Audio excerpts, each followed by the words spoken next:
शहर के औद्योगिक थाना क्षेत्र के अंतर्गत राजीव नगर में एक ही परिवार के 3 लोग पति पत्नी और 21 वर्षीय बेटी की गोली मारकर जघन्य हत्या के आरोपियों के संबंध में पुलिस को अहम सुराग हाथ लगे हैं। पुलिस ने सीसीटीवी कैमरे की मदद से आरोपियों का हुलिया प्राप्त कर लिया है। पुलिस के अनुसार सीसीटीवी कैमरे से इस बात का भी खुलासा हुआ है कि वारदात में 2 आरोपी शामिल है। वहीं वारदात के समय और आरोपियों के भागने के रास्ते का भी पुलिस ने पता लगा लिया है। घटना स्थल से जिस स्कूटी पर आरोपी भागे थे, पुलिस ने उसे भी बरामद कर लिया है। इस तिहरे हत्याकांड को जल्द से जल्द सुलझाने के लिए एसपी गौरव तिवारी और रतलाम पुलिस पूरी मुस्तैदी के साथ लगी हुई है। एसपी गौरव तिवारी ने बताया कि पुलिस ने घटना स्थल और उसके आसपास के सभी सीसीटीवी कैमरे के फुटेज की जांच की है, जिसके बाद पुलिस को आरोपियों के संबंध में अहम सुराग हाथ लगे हैं। सीसीटीवी कैमरे में मिली तस्वीरों से इस बात का खुलासा हुआ है कि वारदात में 2 आरोपी शामिल थे। मामले की गहराई से जांच के लिए कप्तान शुक्रवार को आईए थाना पहुंचे थे। एसपी गौरव तिवारी ने बताया कि सीसीटीवी कैमरे के आधार पर इस बात का पता चला है कि वारदात रात 9:15 पहले की है, क्योंकि दोनों आरोपी 9:15 पर घटना स्थल से निकलकर जाते हुए नजर आ रहे हैं। घटना स्थल से आरोपी किराएदार की स्कूटी लेकर भागे थे। आरोपियों ने वारदात को योजनाबद्ध तरीके से अंजाम दिया है। उन्होंने अपना एक वाहन पहले से ही घटना स्थल से थोड़ी दूरी पर एक सुनसान जगह पर खड़ा कर रखा था। वारदात के बाद आरोपी एक स्कूटी पर सवार होकर भाग गए और बाद में थोड़ी दूर पर जाकर दोनों आरोपी अलग अलग वाहन पर सवार हो गए। एसपी ने बताया कि पुलिस ने आरोपियों के भागने के रूट का पता लगा लिया है। आरोपी घटना स्थल से देवरा देव नारायण नगर की तरफ भागे हैं और वहां घर से ले गई स्कूटी को खड़ा कर फिर एक वाहन पर सवार होकर भाग गए। देर रात में पुलिस ने देवरा देव नारायण नगर से स्कूटी को बरामद कर लिया। एसपी गौरव तिवारी ने बताया कि इस जघन्य वारदात को सुलझाने के लिए पूरी पुलिस टीम जुटी हुई है। कई महत्वपूर्ण सुराग पुलिस के हाथ भी लगे हैं, जिसके आधार पर आरोपियों की तलाश कर जल्द से जल्द इस पूरे मामले का खुलासा करने का प्रयास किया जा रहा है। कल जो ट्रिपल मर्डर का मामला सामने आया था थाना औद्योगिक क्षेत्र में, इसमें हम लोगों ने सीसीटीवी कैमरे साइबर सेल आदि की मदद ले रहे हैं। इसमें हम लोग घटना का किस तरह से लोग आए, कहाँ गए, क्या हुलिया था, कौन थे, इसका पता लगाने का प्रयास कर रहे हैं। इस साथ में लगभग हम लोगों ने अभी तक 100 से अधिक सीसीटीवी कैमरे खंगाले हैं। इसमें घटना स्थल से लगभग 2.5 किलोमीटर की दूरी पर जो मृतिका के किराएदार की स्कूटी गायब थी, जो ये आरोपी ले गए थे, वो स्कूटी हम लोगों को घटना स्थल लगभग 2.5 किलोमीटर दूर एक देवरा देव नारायण करके मंदिर है, मंदिर के बाहर मिली है। उसको हम लोगों ने उस रूट को ट्रैक किया है। तो हम लोग इस बात पे पहुंचे हैं कि घटना को अंजाम देने वाले घटना स्थल पे 2 लोग मौजूद थे, जिन्होंने इस घटना को अंजाम दिया है। ये दोनों लोग ही घटना के बाद किराएदार की स्कूटी लेके यहाँ से भागे हैं। फिर बीच में कहीं इन्होंने अपनी स्कूटी रख रखे थे, जो जहाँ पर ये दोनों अलग अलग स्कूटी पे हो गए हैं। फिर वो स्कूटी को छोड़ा है, दोनों फिर एक साथ एक स्कूटी पे हो गए हैं। बीच में इन्होंने ड्राइविंग तेज भी किया है, पहले कुछ वाला चला रहा था, फिर आगे वाला, ऐसा करके मतलब मोटे पतले 2 लोग जो ये बता रहे थे हम लोग, वो बहुत हद तक सही भी है। बस ये बात है कि फिर कैमरे रात का टाइम होने से इनका फेस क्लियर नहीं आया है, लेकिन इनका हुलिया आदि चीज़ पुलिस को मिल पाई। इनका इनका रूट भी ट्रैक कर लिया है कि किस तरह ये घटना को अंजाम देने के बाद देवराज देव नारायण तक पहुँचे हैं या वहाँ से कहाँ निकले हैं, उसी का हम लोग वर्क कर रहे हैं। इसमें हम लोग साइबर की भी मदद ले रहे हैं और कई सुराग लगे हम लोग के हाथ, उसको हम लोग डेवलप कर रहे हैं। उम्मीद है कि जल्द खुलासा करेंगे हम लोग। जंगल वगैरह निकल के आया सामने, क्या अभी मोटिव क्या है ये क्लियर नहीं हो पा रहा है। ये जरूर है कि इसमें जो मोहल्ले वाले लोगों का कहना है कि इसमें लोग इनकी कई लोगों से दोस्ती होना, कई लोगों का इनके घर पे आना, इस तरह की बातें बता रहे हैं लोग। तो एक एंगल वो भी हो सकता है। दूसरा, बीच में ही इन्होंने अभी अपनी ज़मीन का भी 30 लाख में सौदा किया था, उस बात पे भी लोग शंका जाहिर कर रहे हैं। प्लस इनका कहना है कुछ इनके घर ऐसा इनका कोई विवाद तो नहीं था जैसे, लेकिन जो महिला है शारदा, उसके ऊपर लोग कहना है कि साहब वो शराब बेचती थी। इस तरह की चीज़ें भी सामने आ रही हैं कई सारे। तो इन सारे एंगल पर हम लोग जांच कर रहे हैं, लेकिन हम लोग अभी तक किसी कंक्लूजन पे नहीं पहुंचे हैं कि पिन पॉइंट की कौन व्यक्ति है। लेकिन हुलिया आदि चीज़ों से कुछ हम लोग का हाथ क्लू लगा है, जिसकी हम लोग डेवलप करने का प्रयास कर रहे हैं।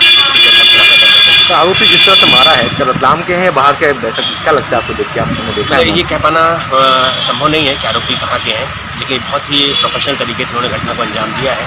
इसमें यही पॉसिबिलिटी हो सकती है कि जो व्यक्ति हो, उन्होंने कहीं से शूटर आदि लोगों को हायर किया हो, उसके माध्यम से भी कराया हो। मतलब सभी एंगल है इसमें, हम लोग अभी किसी कंक्लूजन पर नहीं पहुंच पाए, सारे एंगलों पर हम लोग जांच कर रहे हैं इसमें। तो जल्द खुलासा होने की उम्मीद करें। यस, हम लोग बिल्कुल लगे हुए, दिन रात हम लोग लगे हुए हैं, हम लोग कोशिश कर रहे हैं कि जल्द खुलासा तो हो। कितनी टीमें बनाई आपने इसकी जांच? हम लोगों ने अभी देखा जाए तो लगभग अभी हम लोग 100 लोगों का स्ट्रिक्ट टीम बना रखा है, जिसमें सीसीटीवी कैमरे खंगाले जा रहे हैं, साइबर सेल की मदद ली जा रही है, प्लस इसमें कम से कम अभी 10-15 लोग जो इनके कॉल डिटेल मैथिंग में आए हैं उनसे पूछताछ चल रही है। तो इस लगभग 100 लोगों की टीम बना रखी है हम लोगों ने, अपार्ट फ्रॉम फॉरेंसिक के अलावा जो पुलिस की टीम है वो लगी हुई है इसमें।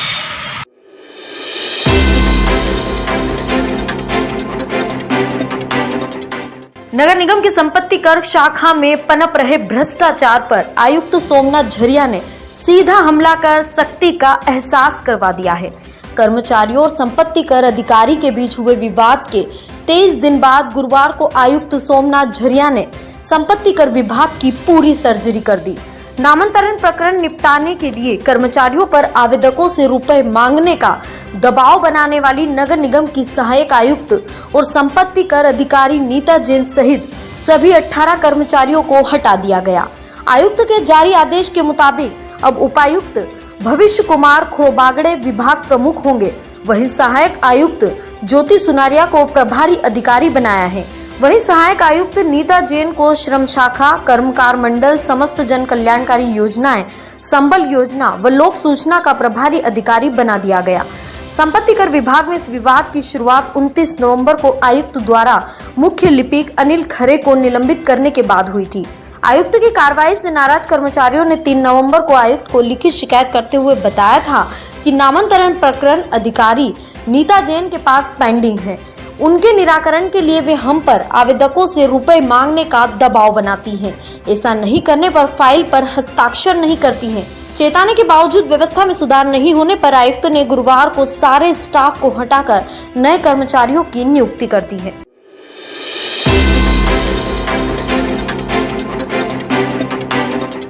शहर की सफाई व्यवस्था को लेकर नागरिक संतुष्ट नहीं है, जिसका कारण साफ है कि निगम की सफाई व्यवस्था को लेकर बनी रणनीति सही नहीं है। सिर्फ सफाई के नाम पर स्पॉट फाइन ही कर निगम अधिकारी अपनी पीठ थपथपा लेते हैं।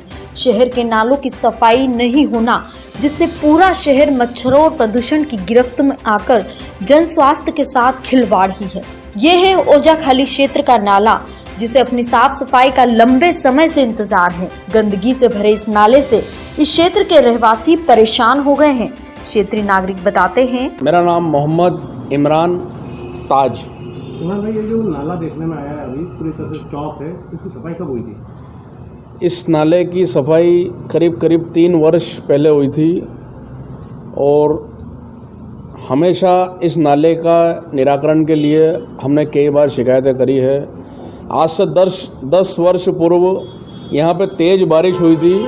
इस तेज़ बारिश में जो है ये नाले की रोड उखड़ गई थी, तो जो नगर निगम का ठेकेदार थे उन्होंने इस नाले को पूरा खोल दिया और आज तक ये नाला बना नहीं है जी। ये मुख्य सड़क है शहर की, कई बड़े वाहन भी यहाँ से गुजरते हैं और नाला खुला होने की वजह से रास्ता काफ़ी सकड़ा हो चुका है। बड़े वाहन में बहुत दिक्कत आती है और आए दिन लोग इस नाले में कचरा डालते हैं, जिससे गंदगी होती है, बदबू होती है, मच्छर पैदा होते हैं, बच्चे बीमार होते हैं। फ्रूट वाले इसमें अंदर फ्रूट डालते हैं। मना करने के बावजूद कोई मानने को तैयार नहीं है। नगर निगम अधिकारियों को भी हमने कई बार इसकी इन्फॉर्मेशन दी है, लेकिन कोई कार्रवाई नहीं होती है। नाले को पैक नहीं किया जाता है। क्या कारण मानते, क्यों नहीं होती कार्रवाई? क्या पता क्या उदासीन है कि इस क्षेत्र की तरफ ध्यान ही नहीं दिया जाता है।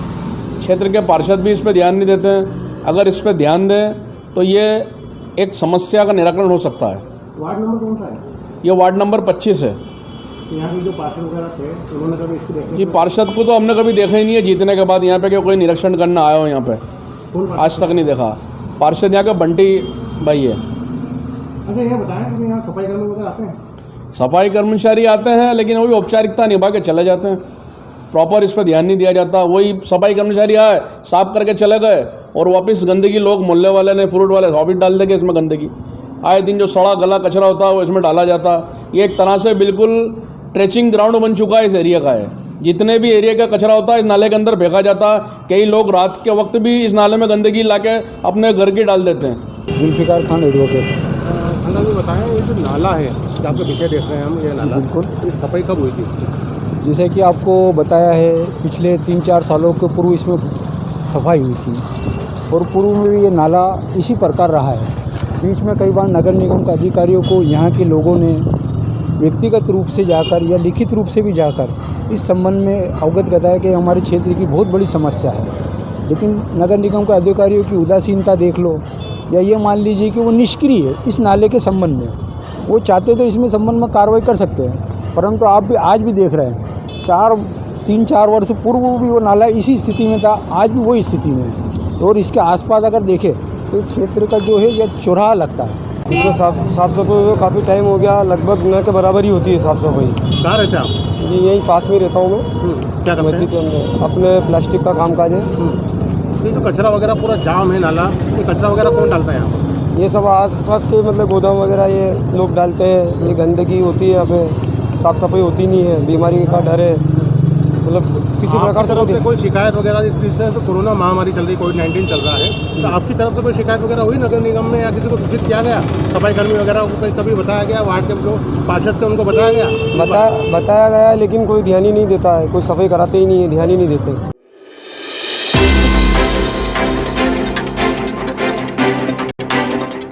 सड़क पर खुदे गड्ढों को पेचवर्क करने के नाम पर निगम सड़क पर ही निर्माण सामग्री डलवा रही है, जो हादसों का कारण बन जाती है। मोचीपुरा क्षेत्र में करीब 4-5 दिन पहले डाली गई गिट्टी अब हादसों को जन्म दे रही है। सड़क पर पड़ी इस गिट्टी से लोग तो घायल हुए हैं, वहीं गिट्टी सड़क पर फेल कर निकलने वाले वाहनों के लिए समस्या बन गई है।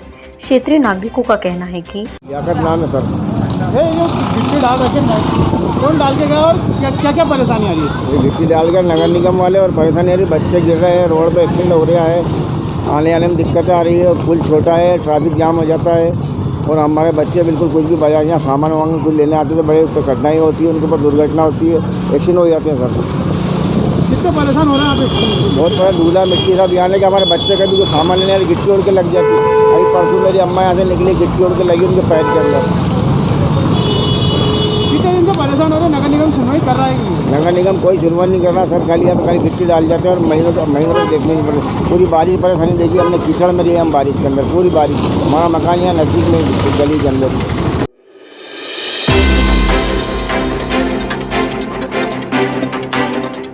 जिले में आयोजित किए जा रहे राष्ट्रीय एंटीबायोटिक जागरूकता सप्ताह के तहत अभियान के रूप में जानकारी देकर एंटीबायोटिक के प्रति हर एक को जागरूक किया जा रहा है। अभियान को लेकर जिला अस्पताल से लेकर जिले भर में जागरूकता अभियान चलाया जा रहा है। शुक्रवार को सिविल सर्जन कक्ष में डॉक्टर आनंद चंदेलकर और डॉक्टर योगेश निखरा ने मीडिया को राष्ट्रीय एंटीबायोटिक जागरूकता सप्ताह की जानकारी देते हुए बताया। और प्राइमरी स्तर पर ऐसा माना जाता है कि ये सब बैक्टीरिया या किसी इन्फेक्शन की वजह से हो रहा है और बहुत से निमोनियाज भी हो रहे हैं।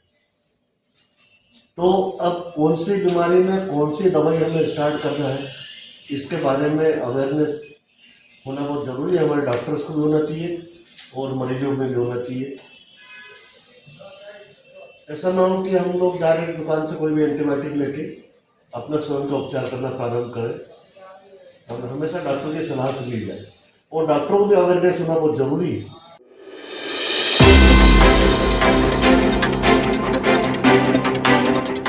जिला पंचायत उपाध्यक्ष डीपी धाकड़ को 23 नवंबर को फोन के माध्यम से जान से मारने की धमकी दी गई थी।